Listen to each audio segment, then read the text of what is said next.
The World Cup ended 4 days ago. Spain are champions. The trophy is in Madrid. The stadiums are empty. The players are on holiday. And Norway's football president is sitting in an office in Oslo preparing a formal complaint to FIFA's ethics committee that she says puts the whole game at risk. Lise Klaveness is not a pundit. She is not a frustrated fan posting on social media. She's the president of the Norwegian Football Federation, a qualified lawyer, and one of the most respected governance voices in world football. She has been president of the NFF since 2021. She has spent those 4 years building a reputation for principled, consistent, evidence-based challenges to how FIFA operates. She voted against the awarding of the 2034 World Cup to Saudi Arabia by acclamation. She challenged the bidding process for 2030 and 2034 in a formal letter to FIFA, calling it flawed and saying it undermined trust in FIFA as the global custodian of football. She has never picked a fight with FIFA for attention. She picks fights with FIFA when she believes the evidence demands it. And now she is going after the biggest target of all. She told a British newspaper this week that she intends to bring a formal complaint to the FIFA Ethics Committee over the suspension of Balagan's red card ban. She said it should not have happened. She said it falls in the same sphere of ethical complaint as the FIFA Peace Prize awarded to a sitting head of state before the tournament began. She said the issue cannot just be laid to rest and forgotten. And she said something that every federation president, every manager, every player who competed at the 2026 World Cup has felt, but that almost nobody in a position of institutional authority has been willing to say this clearly and this publicly. She said that too many people felt this, coaches, players, fans, and that to try to sweep it under the carpet now will not fly. That is Norway's football president, speaking on the record, days after the tournament ended, about an incident that happened 3 weeks ago, and still generating the kind of institutional response that suggests this conversation is not over just because the final whistle blew in New Jersey.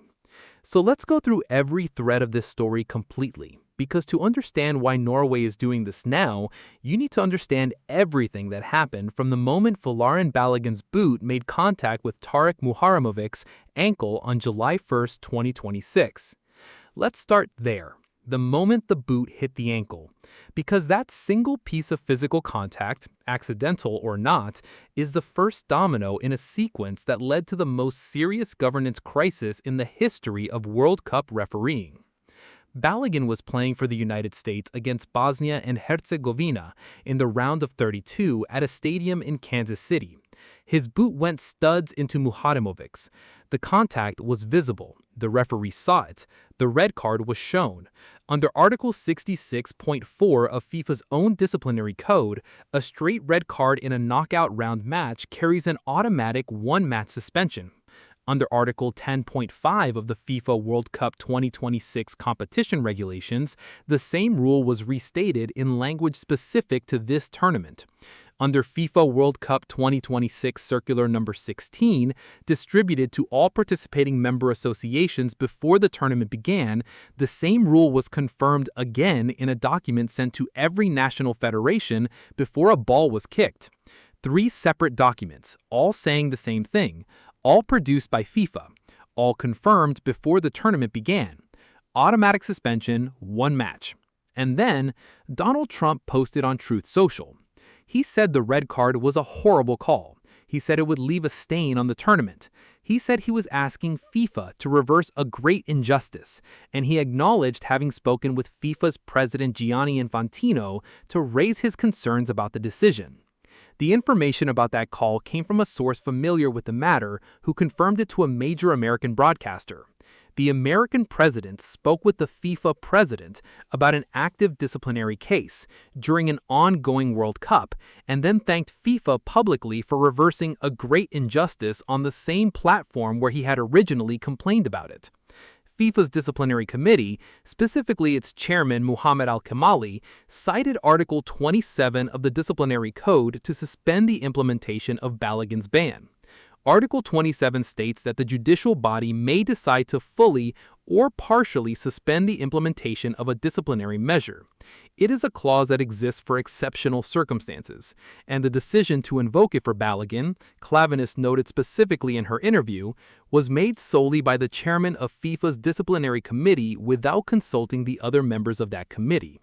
One man, in a committee, making a decision that overturned 3 separate FIFA regulations without consulting his colleagues, after the president of the host nation spoke with FIFA's president about the case. Clavinus said that when you make controversial decisions and when there has been an external, very powerful voice in your ear, it is very important that you have more voices making the decision. The implication is impossible to miss. One voice made a call that required many voices. One voice made it because one very powerful external voice had already spoken.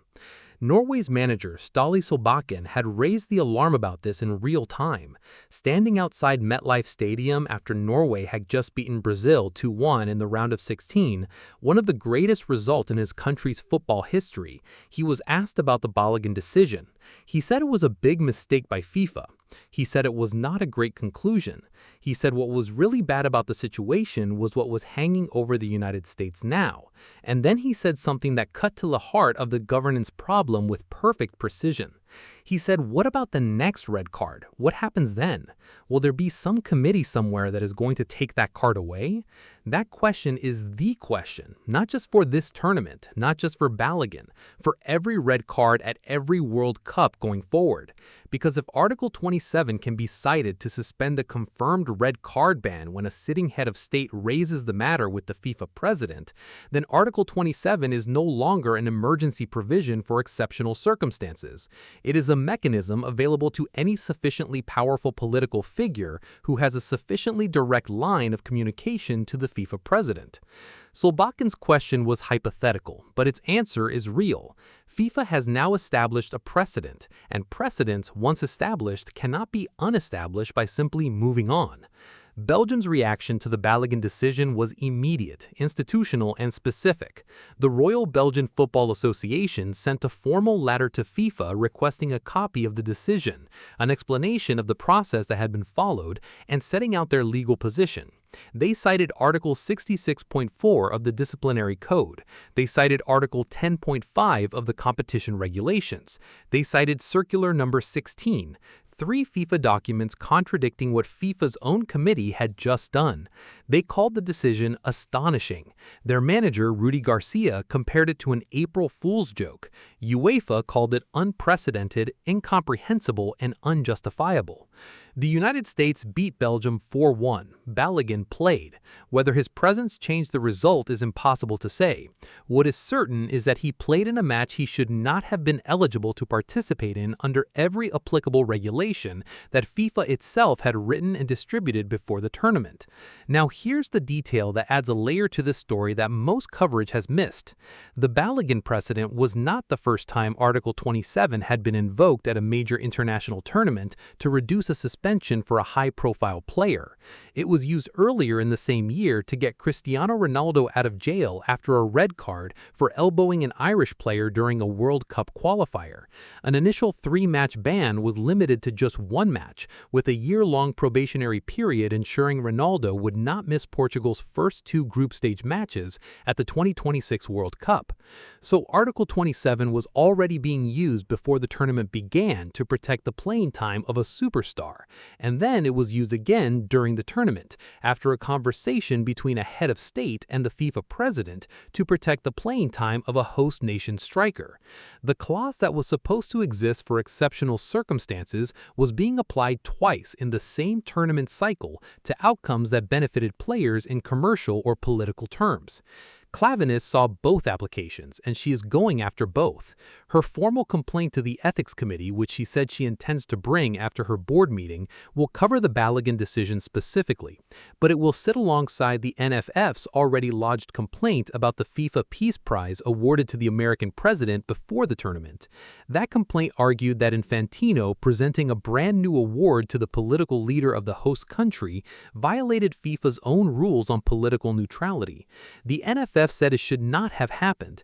They filed that complaint formally before the Balagan controversy even began, and now both complaints will land on the same desk in Zurich. Here is what is extraordinary about Norway's position in this fight.